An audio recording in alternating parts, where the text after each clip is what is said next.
إن الحمد لله والصلاة والسلام على رسول الله وعلى آله وصحبه أجمعين।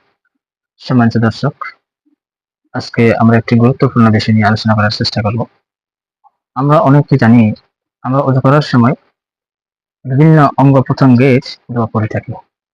হাত ধোয়ার সময় হাতের দোয়া, কুলি করার সময় কুলির দোয়া, মুখ ধোয়ার সময় মুখের দোয়া, পা ধোয়ার সময় পা ধৌত করার সময় পায়ের দোয়া।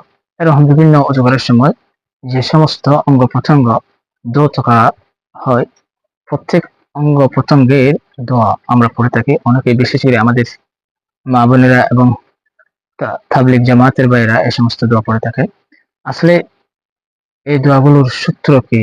আসলে এই সমস্ত আদিয়া দোয়াগুলো রাসূল সাল্লাল্লাহু আলাইহি ওয়াসাল্লাম থেকে আসলে প্রমাণিত কিনা, রাসূল সাল্লাল্লাহু আলাইহি ওয়াসাল্লাম ওযু করার সময় এই দোয়া পড়তেন কিনা, এই বিষয় নিয়ে আজকে আমরা আলোচনা করব ইনশাআল্লাহ।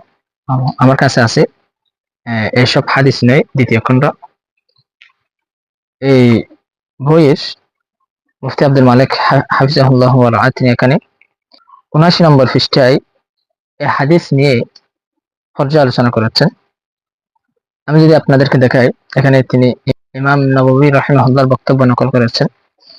অর্থাৎ ইমাম নববী রাহিমাহুল্লাহ বলেন, আম্মা দুআউ আলাল আযাইল উযুই ফালাম ইয়াজি ফিহি শাইউন আনিন নবী সাল্লাল্লাহু আলাইহি ওয়াসাল্লাম। অর্থাৎ ওযুর প্রত্যেক অঙ্গ প্রত্যঙ্গের যে সমস্ত দোয়া আদিয়া আছে, এগুলো রাসূল সাল্লাল্লাহু আলাইহি ওয়াসাল্লাম থেকে কোনো কিছু প্রমাণিত নয়। রাসূল সাল্লাল্লাহু আলাইহি ওয়াসাল্লাম থেকে কিছু পাওয়া যায় না। এরপরে তিনি ইবনুল কাইয়্যিম রাহিমাহুল্লাহর বক্তব্য নকল করেছেন।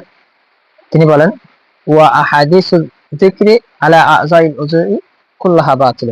অর্থাৎ ওযুর ব্যাপারে, ওযু অঙ্গ প্রত্যঙ্গের ব্যাপারে যে সমস্ত দোয়া আদিয়া আছে, এই সমস্ত সবকিছু হচ্ছে বাতিল, অর্থাৎ ব্যক্তিহীন।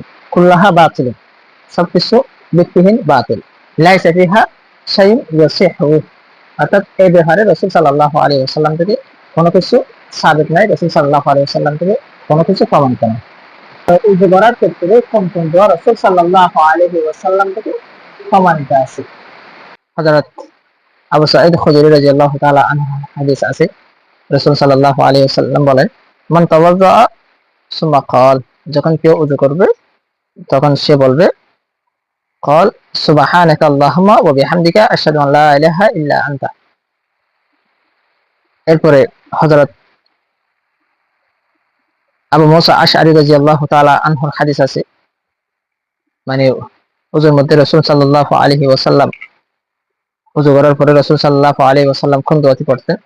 রাসূল সাল্লাল্লাহু আলাইহি ওয়াসাল্লাম, হযরত আবু মুসা আশআরী রাদিয়াল্লাহু তাআলা আনহু বলেন, রাসূল সাল্লাল্লাহু আলাইহি ওয়াসাল্লাম ওযু করার পরে এই দোয়াই পড়তেন, আল্লাহুম্মা ইগফির লি যামবি ওয়া ওয়াসসি' লি ফি দারি ওয়া বারিক লি ফি রিজকি।